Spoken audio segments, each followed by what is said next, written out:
नमस्कार विद्यार्थियों, अभी अपनी जानकारी चल रही है 18वीं शताब्दी में भारत की राजनीतिक स्थिति, जिसमें हम अभी जान रहे हैं जाट शक्ति के बारे में। 18वीं सदी में किस प्रकार जाट शक्ति का उत्कर्ष हुआ, जाट शक्ति का उदय हुआ और बाद में जाट शक्ति का विस्तार भारत में किस प्रकार हुआ, वो अभी हम जान रहे हैं। तो पिछली कक्षा में हमने जाट शक्ति की शुरुआत के बारे में जाना। उसमें हमने जाना कि औरंगजेब की धार्मिक और दमनात्मक नीति, औरंगजेब के अत्याचारों की वजह से ही ब्रज क्षेत्र के जो जाट थे वो सैन्य शक्ति के रूप में उभरे और उन्होंने औरंगजेब की अत्याचार वाली नीति का विरोध किया और औरंगजेब के खिलाफ जाटों का विद्रोह बढ़ता गया। जाटों का विद्रोह सबसे पहले गोकुल के नेतृत्व में हुआ, यानी जाटों ने औरंगजेब की धार्मिक नीति और औरंगजेब के अत्याचारों के खिलाफ जो विद्रोह शुरू किया था, उस विद्रोह की शुरुआत गोकुल के नेतृत्व में हुई थी। गोकुल के बाद में राजा राम ने जाटों का नेतृत्व संभाला। राजा राम के बाद में चूड़ामन ने जाटों के नेतृत्व को आगे बढ़ाया। चूड़ामन की मृत्यु के बाद में बदन सिंह हुए उनके भतीजे, जिन्होंने जाटों को एकजुट किया और औरंगजेब के खिलाफ जो विद्रोह हो रहा था उसको और ज्यादा आगे बढ़ा दिया, उसका और ज्यादा विस्तार कर दिया। बदन सिंह के समय पहली बार जाटों ने डींग, कुम्हेर, भरतपुर और बेर के जो क्षेत्र थे उन पर अधिकार कर लिया। बदन सिंह ने वहां पर किलों का निर्माण करवाया और पहली बार भारत में जाट राज्य की नींव डाली। बदन सिंह जाट राज्य का पहला शासक हुआ और उसने जाट राज्य को बहुत ज्यादा आगे बढ़ाया। बदन सिंह की मृत्यु के बाद में उसका पुत्र सूरजमल जाट राजवंश का अगला शासक बना। तो आज हम महाराजा सूरजमल के बारे में जानेंगे, जो भारतीय इतिहास का एक बहुत ही शक्तिशाली और बहुत ही प्रसिद्ध शासक रहा है। सूरजमल के समय, जब सूरजमल का राज चल रहा था, उस समय संपूर्ण भारत में सूरजमल से शक्तिशाली और अन्य शासक पूरे भारत में नहीं था। मुगल और मराठे ये भी सूरजमल का सहयोग पाकर किसी क्षेत्रों पर अधिकार करने की सोचते थे। तो आज हम जाट शासक महाराजा सूरजमल के बारे में विस्तार से जानेंगे। भारतीय इतिहास का एक बहुत ही प्रसिद्ध, पराक्रमी और शक्तिशाली शासक हुआ है महाराजा सूरजमल, जिसके बारे में हम जानते हैं। तो देखो, ब्रज क्षेत्र में जाट जो सैन्य शक्ति के रूप में उभरे, उन्होंने बदन सिंह के समय में भरतपुर क्षेत्र की तरफ पहली बार जाट राज्य की नींव डाली थी। बदन सिंह ने ही भरतपुर क्षेत्र की तरफ जाट राज्य की शुरुआत कर दी। उसके बाद में उसका पुत्र हुआ महाराजा सूरजमल, जो जाटों का अगला राजा बना। तो देखो, महाराजा सूरजमल के बारे में आज हम जानते हैं। महाराजा सूरजमल के पिता का नाम, सूरजमल के पिता का नाम था बदन सिंह। बदन सिंह के बाद में भरतपुर का अगला शासक महाराजा सूरजमल ही बना। तो देखो, जब महाराजा सूरजमल शासक बना, उस समय महाराजा सूरजमल के पास दो ही जागीरें थी।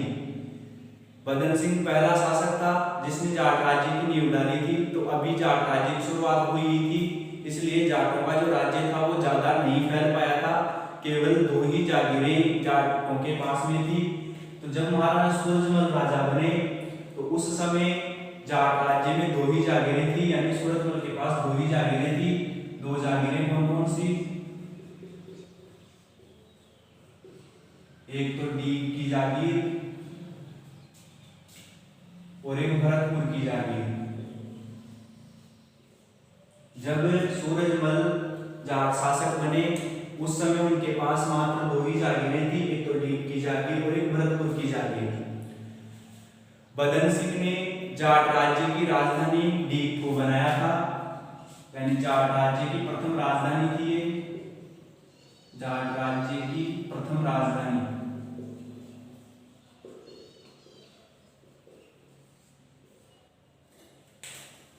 बदन सिंह ने जाट राज्य की राजधानी डींग को बनाया था।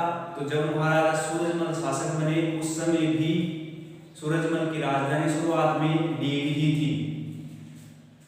सूरजमल ने राजा बनते ही जाट राज्य का विस्तार करना शुरू कर दिया। सूरजमल काफी वीर, साहसी, पराक्रमी और बहुत बुद्धिमान शासक थे। कूटनीति और राजनीति का गुण इनके अंदर बहुत ज्यादा था।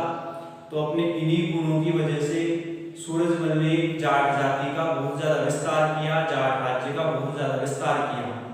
केवल 2 जागीरें सूरजमल के पास थी, लेकिन अपने इन्हीं गुणों की वजह से इन 2 जागीरों से ही सूरजमल ने एक बहुत बड़ा साम्राज्य स्थापित कर लिया था। तो किस प्रकार सूरजमल ने अपना साम्राज्य फैलाया, उसको बढ़ाया, उसको हम देखते हैं। तो देखो 1732 की बात है। 1732 में सोगरा नाम का क्षेत्र था।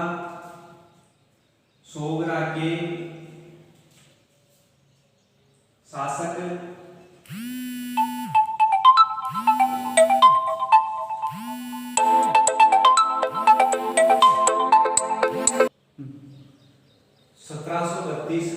सोगरा का शासक था खेमकरण।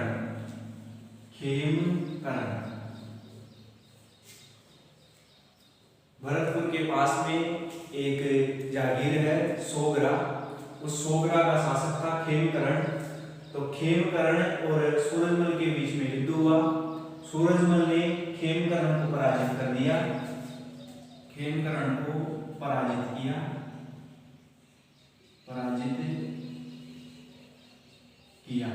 और ये जो सोगरा का क्षेत्र था, इस क्षेत्र पर भी सूरजमल का अधिकार हो गया। तो देखो सूरजमल ने शासक बनते ही अपने राज्य का विस्तार करना शुरू कर दिया था। सबसे पहले सूरजमल ने 1732 में सोगरा का जागीर था खेमकरण, उसको पराजित किया और उसके क्षेत्र पर अधिकार कर लिया। 1732 में ही खेमकरण को पराजित करने के बाद में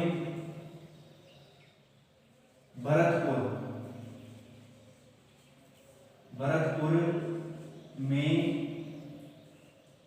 मजबूत किले का निर्माण करवाया।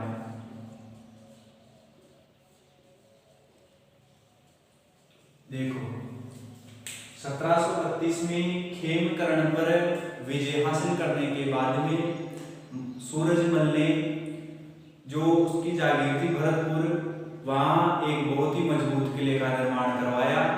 उस किले को कहते हैं भरतपुर का किला।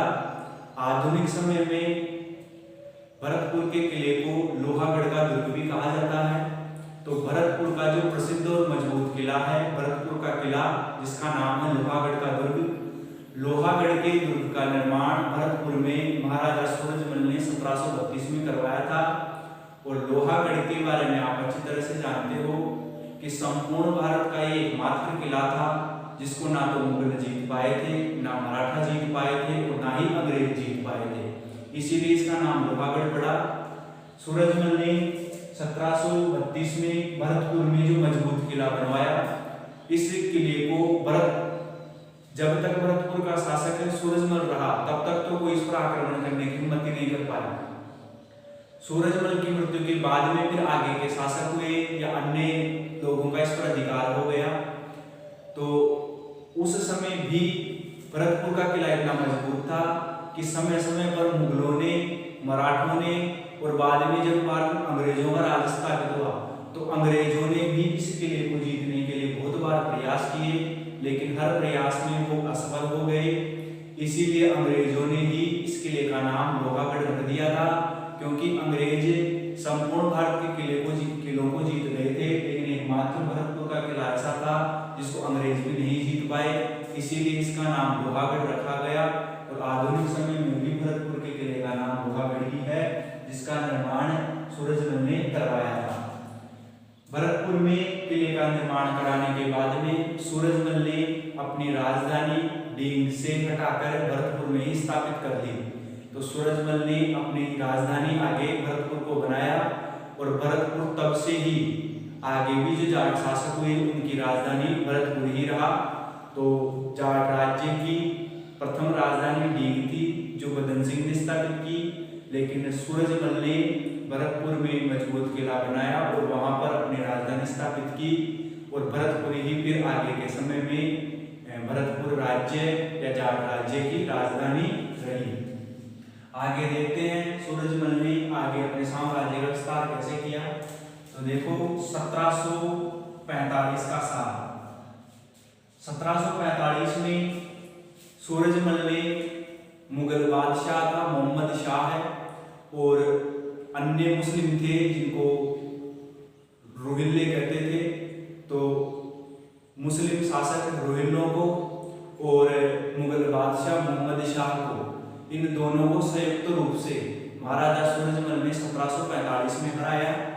महाराजा सूरजमल अपनी सीमा का विस्तार करता जा रहा था, तो सूरजमल की सीमाएं मुगल साम्राज्य की सीमाओं से टकराने लगी थी, यानी मुगल साम्राज्य और भरतपुर राज्य की जो सीमा थी वो आपस में मिलने लग गई थी। तो मुगल बादशाह ने रोहिल मुसलमानों के सहयोग से मजबूत सेना बनाई और भरतपुर के शासक सूरजमल पर आक्रमण कर दिया। 1745 में भरतपुर के शासक सूरजमल और मुगल शासक के बीच में युद्ध हुआ। इस युद्ध में भी महाराजा सूरजमल की ही विजय हुई। तो देखो 1745 में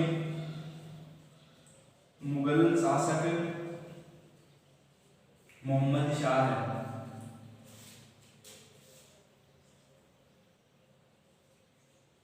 मोहम्मद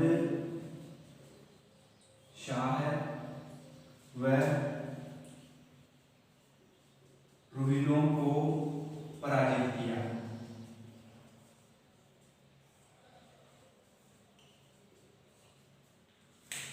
तो जाट शासक सूरजमल ने मुगल बादशाह मोहम्मद शाह है और रोहिलों की संयुक्त सेना को 1745 में हरा दिया और उनके बहुत सारे क्षेत्र पर अपना अधिकार कर लिया।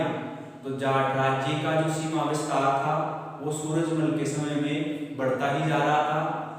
भरतपुर राज्य की सीमाओं का विस्तार बहुत ज्यादा हो रहा था सूरजमल के समय में। तो 1745 में मोहम्मद शाह और रोहिलों को सूरजमल ने पराजित किया। सूरजमल की आगे की जानकारियां हम देखते हैं।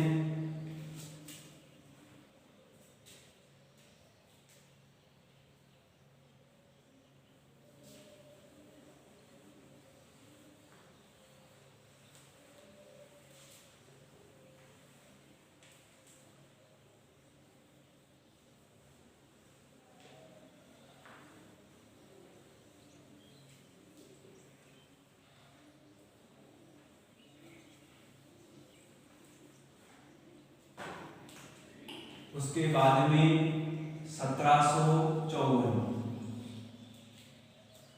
तो 1745 में सूरजमल ने मुगल बादशाह मोहम्मद शाह और रोहिलों को पराजित कर दिया था। मोहम्मद शाह है यानी मुगल बादशाह अपनी इस हार से बहुत ज्यादा दुखी था और क्रोधित भी था। तो मोहम्मद शाह ने सूरजमल से बदला लेने के लिए मराठों का सहयोग लिया। उस समय मराठा भी भारत में काफी ज्यादा शक्तिशाली थे। तो मोहम्मद शाह ने सूरजमल को हराने के लिए या सूरजमल से जो पराजित हुआ था उसकी हार का बदला लेने के लिए मोहम्मद शाह मराठों से मिल गया, मराठों से उसने संधि कर ली और मराठों के साथ मिलकर मुगल बादशाह ने महाराजा सूरजमल के ऊपर आक्रमण किया 1754 में। तो देखो 1754 में मुगलों ने और मराठों ने संयुक्त रूप से मिलकर महाराजा सूरजमल को हराने के लिए आक्रमण किया। तो महाराजा सूरजमल के बीच में और मुगल और मराठों की संयुक्त सेना के बीच में युद्ध हुआ। कुंभेर नामक स्थान पर, भरतपुर राज्य में एक स्थान है कुंभेर, वहां पर मुगल और मराठों की सेना और सूरजमल की सेना के बीच में युद्ध हुआ 1754 में। कुंभेर का युद्ध हुआ, कुंभेर का युद्ध मुगल मराठा,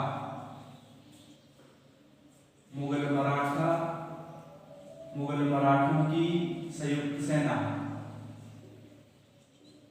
सेना व सूरजमल के मध्य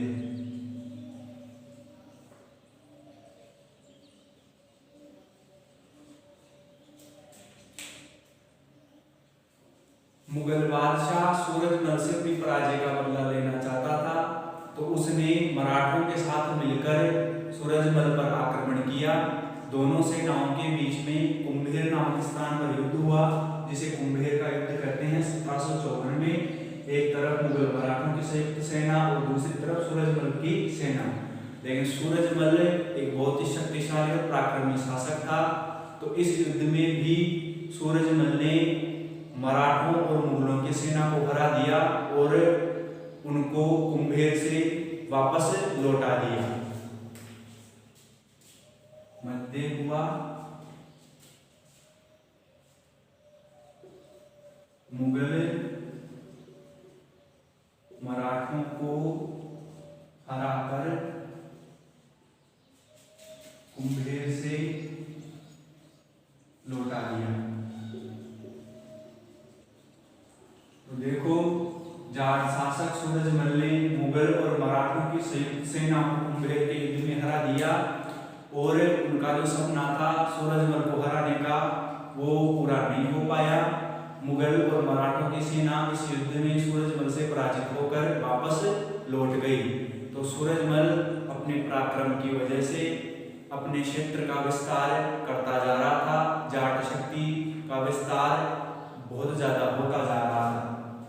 आगे देखो, 1756 में क्या हुआ? 1756 में भरतपुर के शासक सूरजमल ने अलवर के शासक पर आक्रमण किया और अलवर को भी अपने अधिकार में ले लिया। अलवर के शासक को पराजित किया, पराजित करके अलवर पर अधिकार कर लिया।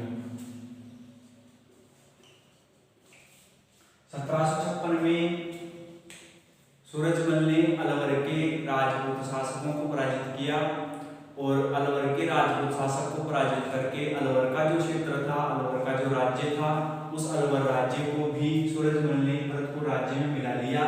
तो यहाँ हमने जाना कि सूरजमल ने अपने साहस और वीरता की वजह से जाट राज्य की शक्ति को बहुत ज्यादा बढ़ा दिया। उस समय जाट शक्ति भरतपुर राज्य के नाम से जानी जाती थी। तो भरतपुर राज्य का विस्तार सूरजमल के समय में बहुत ज्यादा हुआ। केवल 2 जागीरों से सूरजमल ने अपने राज्य की शुरुआत की, लेकिन अपने पराक्रम की वजह से सूरजमल ने अपने राज्य को बहुत ज्यादा बढ़ा लिया।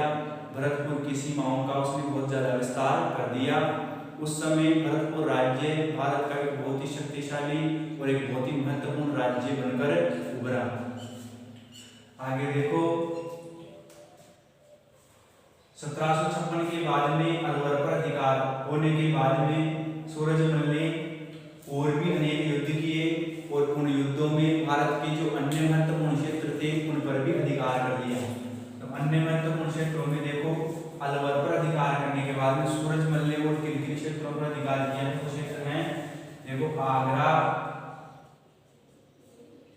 एटा, मथुरा, इसके अलावा ब्रज क्षेत्र पूरा,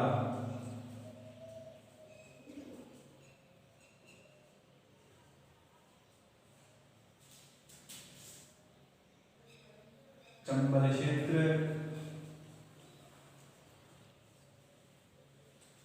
धौलपुर,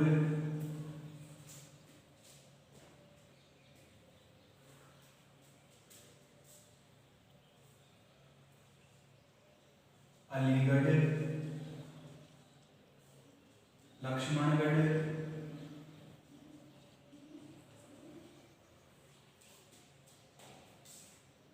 पंजाब हरियाणा,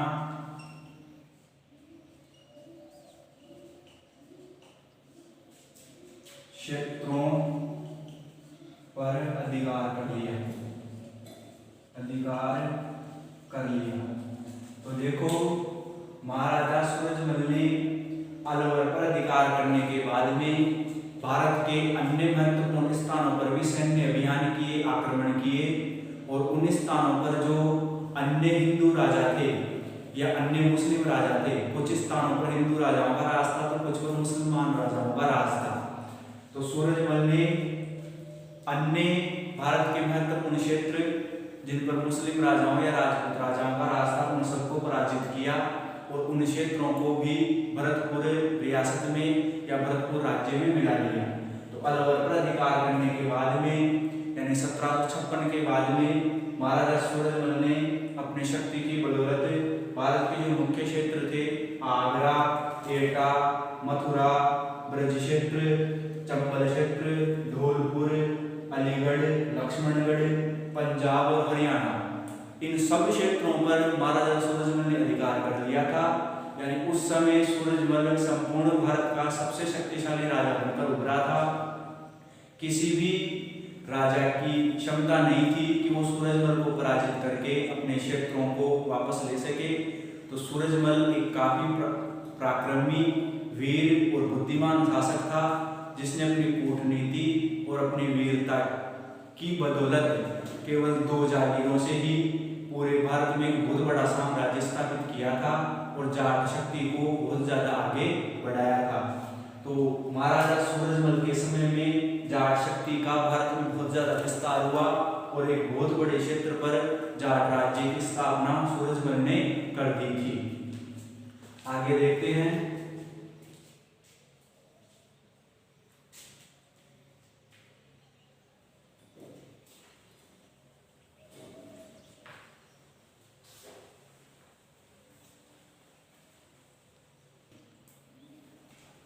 सूरजमल ने भारत में बहुत बड़े क्षेत्र पर अधिकार कर लिया था, लेकिन अभी भी जो दिल्ली का क्षेत्र था यानी मुगलों का क्षेत्र था, मुख्य क्षेत्र, वैसे तो मुगलों के बहुत बड़े क्षेत्र पर सूरजमल ने अधिकार कर लिया था। ये पंजाब हरियाणा के क्षेत्र, आगरा मथुरा के क्षेत्र, इन सब पर पहले मुगलों का ही अधिकार था, लेकिन मुगल शासकों और सूबेदारों को हराकर सूरजमल ने इन सब क्षेत्रों को भरतपुर रियासत के अधीन कर लिया था, भरतपुर रियासत में मिला लिया था। लेकिन मुगलों का जो मुख्य क्षेत्र था दिल्ली क्षेत्र, उस दिल्ली क्षेत्र पर भी सूरजमल अधिकार करना चाहता था। दिल्ली की जो गद्दी थी उस पर भी सूरजमल अधिकार करना चाहता था। तो 25 दिसंबर 1763 को मात्र 10,000 घुड़सवारों के साथ सूरजमल ने दिल्ली के मुगलों के ऊपर आक्रमण कर दिया। हिंडन नदी थी, उस नदी के किनारे पर मुगलों और सूरजमल के बीच में वापस से युद्ध हुआ। तो देखो 25 दिसंबर 1763 सूरजमल ने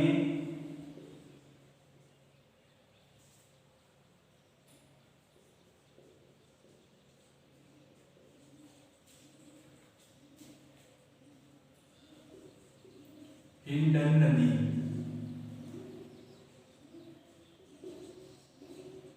नदी के पास मुगलों पर आक्रमण कर दिया।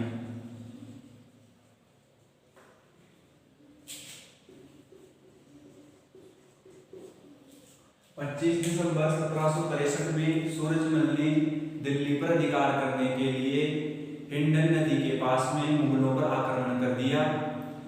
इस युद्ध में मुगलों की पराजय हुई, लेकिन बाद में धोखे से कुछ मुगल सैनिकों ने सूरजमल को अकेला देखकर चारों तरफ से घेर लिया। सूरजमल उन सबके साथ वीरता से लड़ा और अंत में 25 दिसंबर 1763 को ही वीरता पूर्वक लड़ते हुए महाराजा सूरजमल वीरगति को प्राप्त हुए कर दिया और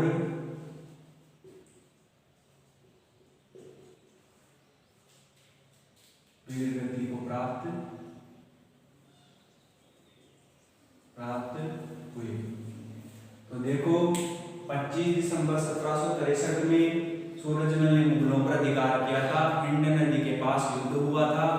इस युद्ध में मुगलों ने धोखे से महाराजा सूरजमल को चारों तरफ से घेर लिया। रात का समय था, लेकिन फिर भी सूरजमल काफी वीरता से लड़े और अंत में 25 दिसंबर 1763 में ही सूरजमल का निधन हुआ। सूरजमल वीरगति को प्राप्त हुए। तो जाट राजवंश के एक बहुत ही शक्तिशाली और पराक्रमी शासक सूरजमल की मृत्यु 25 दिसंबर 1763 के दिन हुई। सूरजमल भारतीय इतिहास के एक बहुत ही शक्तिशाली और बहुत ही ज्यादा वीर साहसी शासक हुए थे, जिन्होंने अपने समय में संपूर्ण भारत क्षेत्र में, उत्तर भारत के क्षेत्र में अपना प्रभाव जमाया था। मुगल और मराठे जो उस समय शक्तिशाली थे वो भी सूरजमल को पराजित नहीं कर पाए थे। तो जाट शक्ति का सर्वाधिक शक्तिशाली शासक महाराजा सूरजमल हुआ। महाराजा सूरजमल के समय जाट राज्य अपने चरमोत्कर्ष पर था, यानी जाट राज्य की जो शक्ति थी वो अपने शिखर पर थी। महाराजा सूरजमल के समय में ही जाट शक्ति बहुत ज्यादा ऊंचाई पर पहुंची। सूरजमल की मृत्यु के बाद में भरतपुर का अगला शासक बना उसका पुत्र जवाहर सिंह। तो देखो, सूरजमल की मृत्यु के बाद में भरतपुर का अगला शासक कौन बना? जवाहर सिंह। जवाहर सिंह यानी जाट राज्य का अगला शासक। महाराजा सूरजमल की मृत्यु 25 दिसंबर 1763 को हुई। मृत्यु के बाद में जाट राज्य यानी भरतपुर रियासत, इसका अगला शासक सूरजमल का पुत्र जवाहर सिंह बना। जवाहर सिंह भी अपने पिता की भांति काफी शक्तिशाली और पराक्रमी शासक हुआ। उसने महाराजा सूरजमल द्वारा जीते हुए क्षेत्रों पर राज किया और उन सब क्षेत्रों को किसी भी राजा से जवाहर सिंह नहीं हारा। जवाहर सिंह भी काफी पराक्रमी और शक्तिशाली था। जवाहर सिंह ने भी बहुत सारे मुस्लिम राजाओं और हिंदू शासकों को पराजित करके उनके क्षेत्रों पर अधिकार किया था, यानी जाट राज्य की सीमाओं का विस्तार किया था। लेकिन महाराजा सूरजमल के समय जाट राज्य को जो प्रसिद्धि मिली वो प्रसिद्धि आगे के शासकों के समय नहीं मिली। जाट शक्ति का सर्वाधिक विकास महाराजा सूरजमल के समय में ही हुआ। महाराजा सूरजमल अपने समय का सबसे शक्तिशाली यानी उत्तर भारत का सबसे शक्तिशाली शासक था, जिसको कोई भी शासक किसी भी युद्ध में हरा नहीं पाया था। सूरजमल के बारे में कहा जाता है कि सूरजमल ने अपने जीवन काल में 80 युद्ध लड़े और 80 के 80 युद्धों में ही वो विजयी हुआ था। आखिरी जो युद्ध था उसमें महाराजा सूरजमल रात के समय में धोखे से शत्रुओं द्वारा लड़ते हुए वीरगति को प्राप्त हुए थे। तो जवाहर सिंह सूरजमल के बाद में अगला शासक बना। जवाहर सिंह ने भी जाट शक्ति को आगे बढ़ाया, जाट शक्ति का विस्तार किया। एक समय जवाहर सिंह ने दिल्ली पर आक्रमण किया था और दिल्ली का जो प्रमुख क्षेत्र था आगरा, उस आगरा में जो लाल किला है उस लाल किले पर अष्टधातु से निर्मित दरवाजा लगा हुआ था। आगरा का जो प्रसिद्ध किला है लाल किला, मुगलों का एक प्रसिद्ध किला था। इस किले पर मुगलों ने अष्टधातु का एक बहुत ही मजबूत दरवाजा लगाया हुआ था। तो जवाहर सिंह ने मुगलों पर आक्रमण किया और आगरा का जो लाल किला था उसके दरवाजे पर लगा हुआ जो अष्टधातु का दरवाजा था, उस अष्टधातु के दरवाजे को जवाहर सिंह वहां से उखाड़कर भरतपुर ले आया था। और भरतपुर का जो लाल किला था, उस भरतपुर का जो लोहागढ़ था, उस लोहागढ़ के मुख्य द्वार पर उस अष्टधातु के दरवाजे को जवाहर सिंह ने लगवाया था। तो जवाहर सिंह ने देखो आगरा के लाल किले में लगे हुए अष्टधातु के दरवाजे को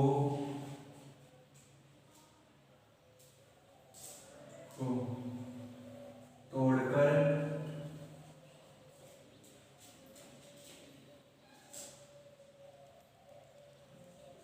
भरतपुर के किले पर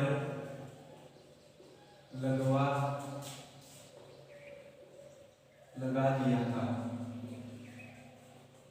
तो जवाहर सिंह भी काफी शक्तिशाली शासक था। उसने मुगलों को पराजित किया और मुगलों निकला उसका अष्टधातु का दरवाजा जवाहर सिंह उखाड़ लाया और भरतपुर के किले पर लगवा दिया। आज भी भरतपुर के किले पर ही अष्टधातु का दरवाजा लगा हुआ है, जो जवाहर सिंह अपने समय में आगरा से भरतपुर ले आया था।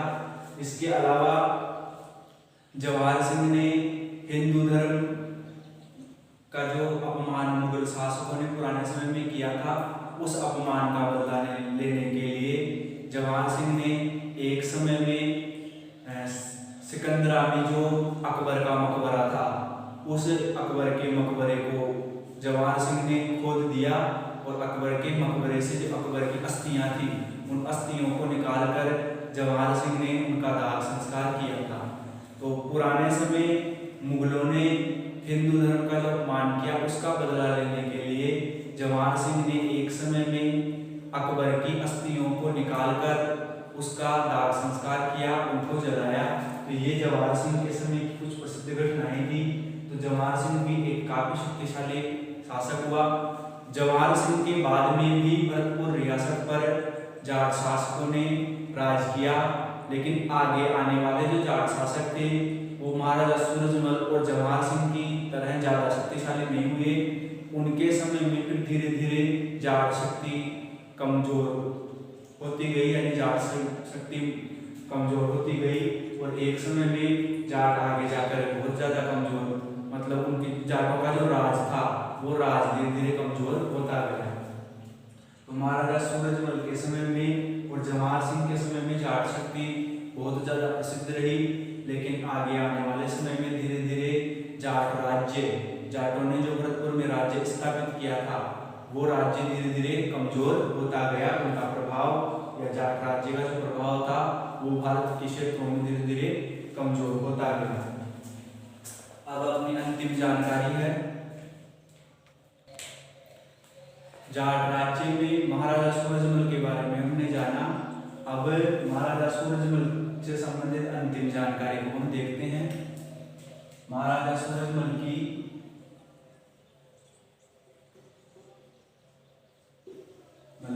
चारित्रिक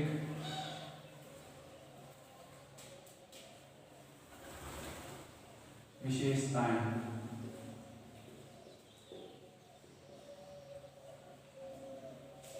महाराजा सूरजमल की चारित्रिक विशेषताओं को हम जानते हैं। परीक्षा में प्रश्न बन के भी आ सकता है कि जाट वंश के शासक सूरजमल की चारित्रिक विशेषताएं बताओ या उनकी विशेषताएं बताओ। तो महाराजा सूरजमल की प्रमुख विशेषताएं क्या थी वो हम देखते हैं। महाराजा सूरजमल के बारे में हमने जाना तो हमें पता चला कि महाराजा सूरजमल एक काफी प्रसिद्ध शासक हुए, काफी वीर शासक हुए, जिन्होंने एक छोटे से राज्य से ही एक बहुत बड़े राज्य का निर्माण कर दिया था और अपने समय के महाराजा सूरजमल भारत के एक बहुत ही शक्तिशाली और प्रसिद्ध शासक हुए थे। तो देखो महाराजा सूरजमल की चारित्रिक विशेषताएं थी। महाराजा सूरजमल काफी वीर, पराक्रमी, चतुर,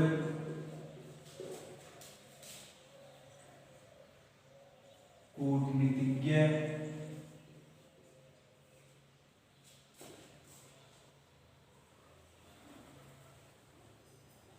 कुशाग्र,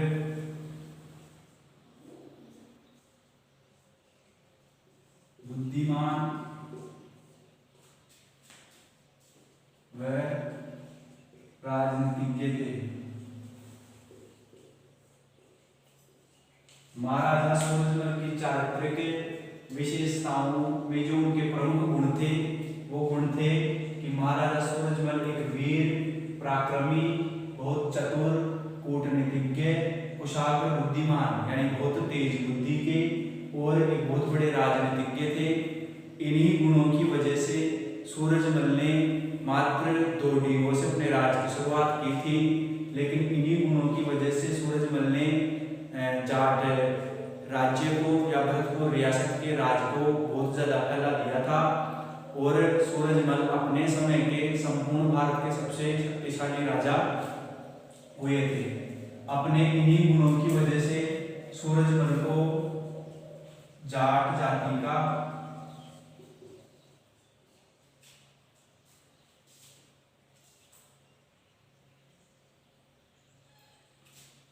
अफलातून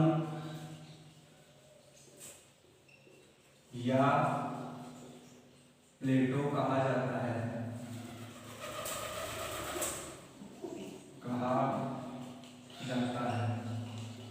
सूरजमल ने जाट राज्य की शक्ति को बहुत ज्यादा बढ़ा दिया और अपने इन्हीं गुणों की वजह से सूरजमल को जाट जाति का अफलातून या जाट जाति का प्लेटो कहा जाता है। जाट शक्ति का सर्वाधिक विकास या जाट शक्ति अपने चरमोत्कर्ष पर महाराजा सूरजमल के समय में ही थी। सूरजमल के समय में भारत के इतिहास में एक बहुत ही प्रसिद्ध युद्ध हुआ।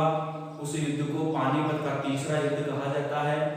पानीपत का तीसरा युद्ध 1761 में लड़ा गया था मराठों के बीच में और एक मुस्लिम शासक था अफगानिस्तान का अहमद शाह अब्दाली के बीच में।